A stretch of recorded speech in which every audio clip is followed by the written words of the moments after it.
เอาแล้วทุกคนเอ้ยเจ๊ใหญ่ยืนให้ยุกลางสี่แยกตลาดของกินสีหอมเลยมีไผอยากฮู้บ่ว่าเกิดอย่างขึ้นเดี๋ยวแอดจะเล่าให้ฟังเรื่องของเรื่องกันนะวันที่14กุมภาพันธ์นี้เป็นวันแห่งความรักแล้วก็เป็นวันคล้ายวันเกิดของเจ๊ใหญ่ซึ่งแต่ละปีที่ผ่านมาก็บ่ค่อยมีอย่างพิเศษหรือว่าได้เฮ็ดเซอร์ไพรส์อย่างกันเลยย้อนว่าพวกเฮา2คนเองบ่ค่อยมีเงินแล้วก็อยู่ในช่วงที่ต้องสร้างเนื้อสร้างตัวแน่ต้องเจอปัญหาอีหยังหลายอย่างเลยแหละพอตกมาปีนี้นักเลงตอนเริ่มมีคนฮู้จักหลายขึ้นเริ่มมีงานรีวิวเข้ามาแอดก็เลยคิดอยากเฮ็ดเซอร์ไพรส์เล็กๆน้อยๆให้กับเจ๊ใหญ่ถึงจะเป็นเพียงช่วงเวลาสั้นๆแต่ขอให้เจ๊มีความสุขแอดก็ดีใจแล้วและก่อนที่จะพาเจ๊ใหญ่มาสีหอมแอดได้ลักติดต่อไปหาการตลาดของข่าวมีเดียสอบถามเกี่ยวกับการเอารูปแฮปปี้เบิร์ธเดย์เจ๊ใหญ่ขึ้นจอ LED ก็ได้โอ้ล้มกันเรื่องราคาและก็กำหนดการหั่นล่ะซึ่งรูปโปสเตอร์และก็คำอวยพรนี่มีทีมงานเป็นฮับตัดต่อให้เด้อแต่ว่าต้องได้เสียค่าบริการเพิ่มเติมหรือว่าเขาอยากแต่งเองก็ได้แอดก็เลยติดต่อหาน้องสาวหอมรีวิวให้เพิ่นแต่งรูปให้และรูปที่ได้ก็จะออกมาประมาณนี้เมื่อเตรียมการเรียบร้อยแล้วแอดก็ส่วนเจ๊ใหญ่มายังรอสีหอมเห็นเพิ่นจมมาอยากกินมากทุเรียนก็เลยตามใจไปซะจังหนึ่งมือแล้วก็จะมีน้องหอมลักทายอยู่ไกลๆซึ่งเจ๊ใหญ่เองเพิ่นก็บ่ทันฮู้โตดอกเจ๊กำลังเพิ่นกับการเลือกมากทุเรียนอยู่เมื่อได้เรียบร้อยแล้วก็จะพาเจ๊ไปจุดนัดพบซึ่งเซอร์ไพรส์แล้วก็จะให้น้องหอมลักมาทั้งหลังพร้อมกับของขวัญกล่องแล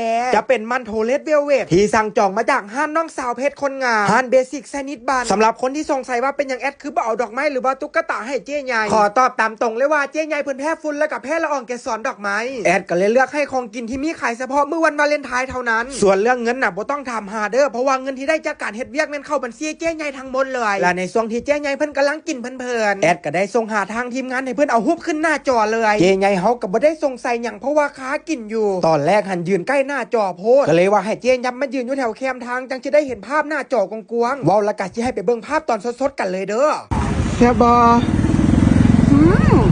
โคตรแซ่บเลยมีความสุขบ่โคตรเลยมันเกิดกับวาเลนไทน์ปีนี้บ่มีของขวัญพิเศษเด้อแต่ก็ที่พยายามเฮ็ดให้เจ้ามีความสุขที่สุดอยากฮู้บ่ค่อยเตรียมหยังมาให้ลินเด้บ่แม่นไม่หยังอยากฮู้บ่ไม่หยังหันหลังเบิ่งไหมหันหลังไปไปให้ทั้งหน้าเจ๊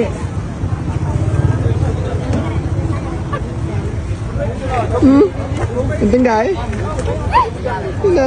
มือสั่นเลยตอนนี้มือค่อยสั่นแฮปปี้เบิร์ธเดย์เด้อขอให้มีความสุขหลายๆเอ้าให้ยัง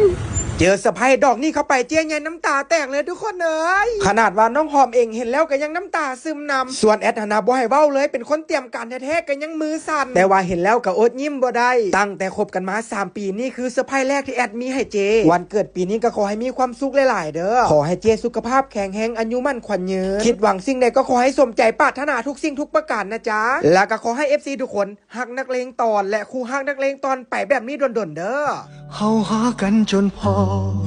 หนึ่งในล้านที่ขอให้มาเดินห่วมเฮียงเคียงข้างบนทางสายไกลคนที่มีอ้อมกอดอบอุ่นทั้งหัวใจ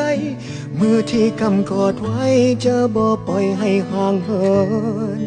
วันที่โลกมืดมิดเจ้าคือดวงตะเว้นที่ส่องนำทางในหัวใจหักตื่นจากการหลับไหลพอมีเจ้าเป็นพลัง